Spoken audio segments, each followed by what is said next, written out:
Hello hello. Hello. হ্যাঁ, অবিলাস দা। হ্যাঁ কই গো? বলুন। হ্যাঁ, কোথায়? আমি এখন বাড়িতে।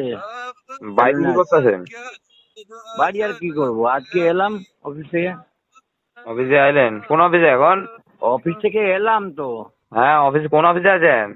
ওই সল্টলেক। ডিএনএ টিনে আছেন? হ্যাঁ। আমার 500 টাকাটা দেবার না?